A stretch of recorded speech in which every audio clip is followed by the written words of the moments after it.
ओम सर्वमंगल मांगल्ये शिवे सर्वार्थ साधिके शरण्ये त्र्यंबके गौरी नारायणी नमोस्तुते। नमस्कार, स्वागत है आपका। मैं आचार्य डॉक्टर विक्रमादित्य आपके साथ हूँ और आज का विषय हमारा है कुंभ राशि वालों के लिए सूर्य का परिवर्तन जो होने जा रहा है वो क्या कुछ करेगा। सूर्य का परिवर्तन एक स्वाभाविक है और राशियों का जीवन में कुछ भी शाश्वत नहीं, हर कुछ परिवर्तन की तरफ जाता है और परिवर्तन आपके लिए पॉजिटिव है या नेगेटिव है उसको हर कोई समझना चाहता है, जानना चाहता है और जब समझ लेता है कि पॉजिटिव या नेगेटिव तो उसके अनुसार से कार्य कर लेता है। तो कुंभ राशि वालों के लिए सूर्य का जो परिवर्तन होने जा रहा है 30 तारीख तक, हर विशेष तौर पे 30 दिन के लिए एक सूर्य एक राशि में उगते हैं और अभी 15 जून को सूर्य परिवर्तित होते हुए मिथुन राशि में प्रवेश कर रहे हैं।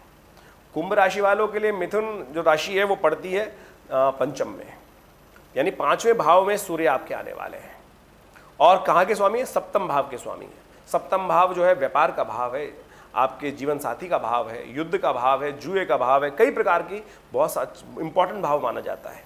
पंचम भाव उससे भी इंपॉर्टेंट है, बुद्धि का, ज्ञान का, खासतौर पे संतान का, विद्या का, ये सब बुद्धि का भाव माना जाता है। कई प्रकार से बहुत उससे भी इंपॉर्टेंट भाव माना जाता है। वहाँ सूर्य जब पहुँचेंगे, सूर्य और बुध का संबंध भी बड़ा विचित्र है। ये जो विशेष तौर पर समझें कि सबसे सन्निकट ग्रह है और सूर्य के बिल्कुल साथ साथ चलते हैं। बुध आमतौर पर बिल्कुल साथ साथ बहुत ज़्यादा दूर जा नहीं पाते हैं, 3 राशि से आगे तो बिल्कुल नहीं जा पाते हैं और फिर वापस वक्री हो जाते हैं और फिर सूर्य के सन्निकट आ जाते हैं। तो ऐसे में जो परिवर्तन जो होने जा रहा है ये क्या कुछ करने वाला है आपके लिए, आपको समझ लेना चाहिए। सूर्य का पंचम भाव में आपकी राशि के अनुसार सप्तमेश होकर पंचम भाव में पहुंचना विशेष तौर पर सैद्धांतिक तौर पर दिखाता है कि विशेष तौर पर ये आपको जो लोग पढ़ने वाले लोग हैं उनके लिए तो बहुत अच्छा समय दिखाई दे रहा है, पॉजिटिव चेंजेस दिखाई दे रहे हैं, बहुत अच्छा सा परिवर्तन रहेगा। आप जो भी कार्य करेंगे स्वतंत्र रूप से कार्य करने का विचार आपके मन में रहेगा, पराधीनता आपको स्वीकार है ही नहीं और ऐसे में बिल्कुल आप स्वच्छंद रूप से कार्य करने, चाहे आप नौकरी हो चाहे आप व्यवसाय हो, पॉजिटिव चेंजेस के साथ, पॉजिटिव ग्रोथ के साथ योग होने के दिखाई देते हैं। ग्रह का समय दिखाई देता है कि पॉजिटिव समय आपके लिए रहेगा अच्छा सा और साथ साथ ये ग्रह दिखाता है कि आपके लिए यदि आप अपने मित्रों के साथ मिल बैठकर काम कर लें, यदि आप अपनी जो आपके पास विशेष तौर पर अपॉर्चुनिटीज़ हैं, जो आपके पास आस का माहौल है उसको यदि अच्छे से संगठित कर ले तो आपको कीर्ति के योग बन सकते हैं इस समय में। तो आपको अपनी जो विशेष तौर पर रिसोर्सेज हैं उनको यूटिलाइज करते हुए काम करने का बुद्धि मन में लगानी, बुद्धि आपके अंदर सही से रह सकती है और वो आपके लिए बहुत अच्छा रहेगा। लेकिन जीवन साथी के लिए ये समय थोड़ा भारी रहेगा। जो लोग वैवाहिक लोग हैं उनको ध्यान रखना चाहिए कि जीवन साथी का स्वास्थ्य थोड़ा ध्यान रखते हुए कार्य करने का प्रयास करना चाहिए और व्यवहार आपका बहुत पॉजिटिव रहेगा, हमें बिल्कुल दिखाई देता है और अपने मित्रों के साथ, परिवार वालों के साथ बहुत अच्छे से आप इस समय का लाभ लेने का प्रयास कर सकते हैं। लेकिन जीवन साथी के स्वास्थ्य का विशेष तौर पे ध्यान रखने की ज़रूरत है, वो ध्यान रखिएगा। उनके निमित्त ध्यान रखने के लिए एक उपाय भी हम आपको बताएंगे, वो उपाय अवश्य करने का आपको प्रयास करना चाहिए और उसको कर आप बहुत बढ़िया तरीके से लाभ की स्थिति बना सकते हैं। ये समय आपकी विशेष तौर पर पर्सनैलिटी को बढ़ाने वाला है, आपके गर्व को बढ़ाने वाला है और साथ साथ यदि आप परोपकार युक्त काम करेंगे, जो हमें लगता है कि बहुत बढ़िया से काम करने के अपॉर्चुनिटीज़ हैं आपको, वो बहुत बढ़िया से आपको लाभ भी देने वाले हैं। इसलिए परोपकार का कार्य अवश्य करने का प्रयास करना चाहिए, पॉजिटिव वे में काम करने का प्रयास करना चाहिए।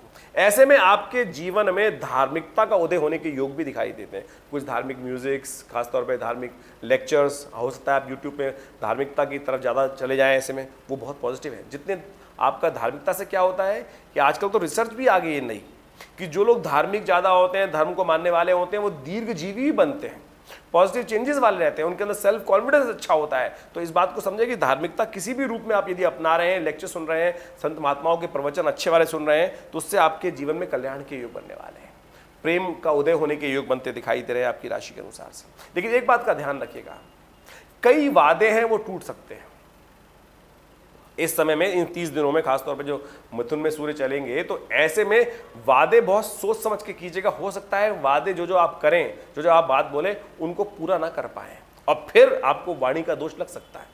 ऐसे में आपकी कीर्ति को हानि पहुंचाने के कार्य हो सकते हैं। तो ऐसे में बहुत सोच समझ कर कुछ भी कमिटमेंट करने से पहले आप बहुत अच्छे से बहुत थोड़ा सा थोड़ा जबान दबा के बोलने का प्रयास कीजिए। कुछ भी नहीं, खुले दिल के हिसाब से हाँ हाँ बिल्कुल पूरा कर देंगे, हम ऐसा कर देंगे। बहुत सोच समझ के, अपनी सीमा को पहचानते हुए, सामर्थ्य को पहचानते हुए आपको कार्य करने का प्रयास करना चाहिए। सूर्य का परिवर्तन जो है विशेष तौर पर विद्या वाले स्थान में, बुद्धि वाले स्थान में जब आते हैं तो इस प्रकार के अपॉर्चुनिटीज देते हैं। तो ऐसे में आपको विशेष तौर पर एक बात, सेहत का ध्यान रखने की जरूरत है।